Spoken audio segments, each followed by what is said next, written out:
Hello everyone again, on with my David Bowie collection, and this is number 22 and I'm putting this to Pinups.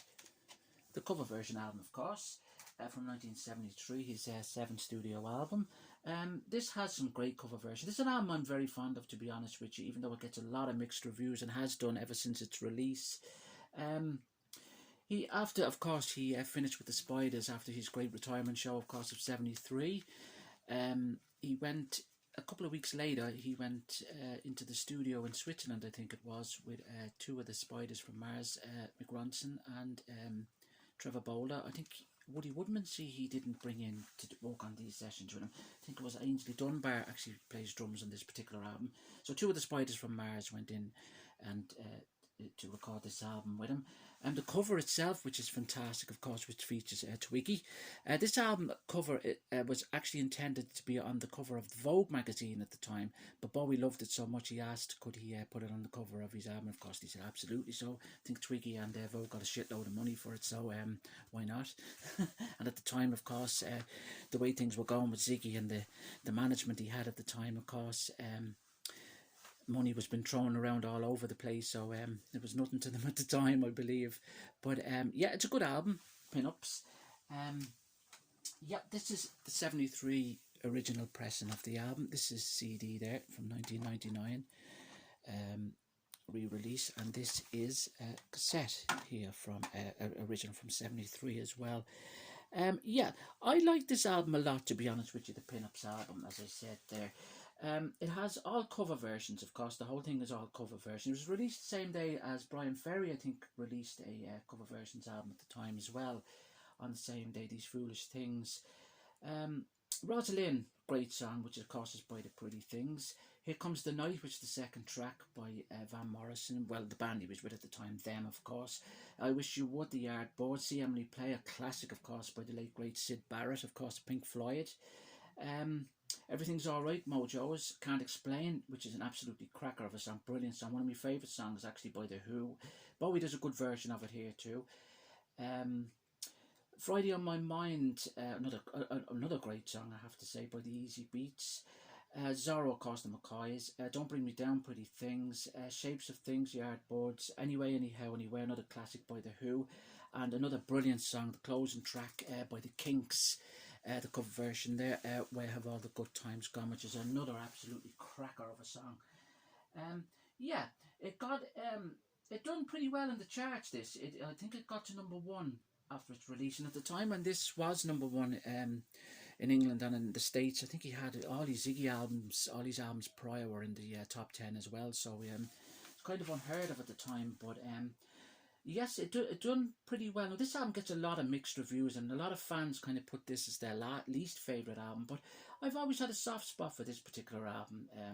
And I have to say, now, I do like the cover versions, and I like the sound and the way he does them. He did intend to do another one, actually. I think it was called Bowing Out, I think it was called. It was meant to be aimed more so at cover versions of American artists, whereas these are more British artists, English artists. And it never happened, of course. And then for many years he toyed with the idea of doing Pinups too. And I think everyone thought it was going to come to light in around 2000, 2001, 2002, around again the time of the Between Hours and Heathen, when he was going to do a Pinups too. And then he done Toy as well. It was intended that it was played with that he was going to release Pinups too.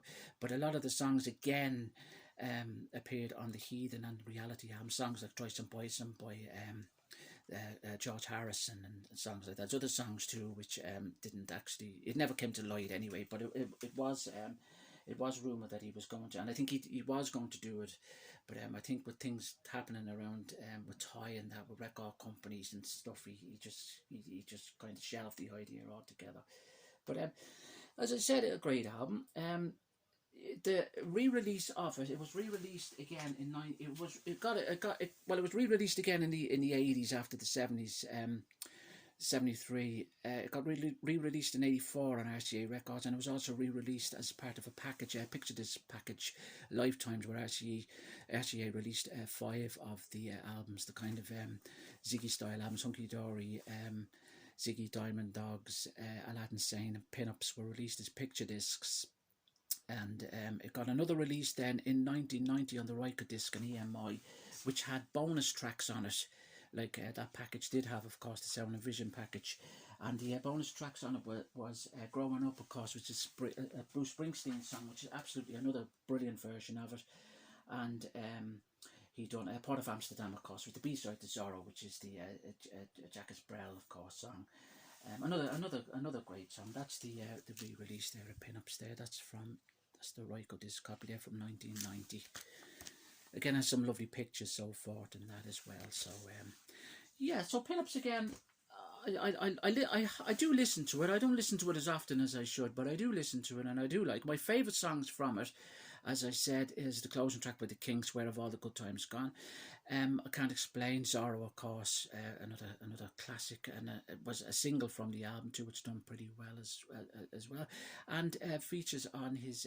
He actually performed Zorro live, of course, on his Serious Moonlight tour, the Let's Dance Tracks tour, where he done a couple of songs actually from this particular album. He also performed I Can't Explain on that particular tour as well, but he's never actually performed anything else, not that I'm aware of, from the Pin-Ups album. But again, for me, an underrated album. It has that Ziggy feel, that's why I'm so fond of it. I love the cover.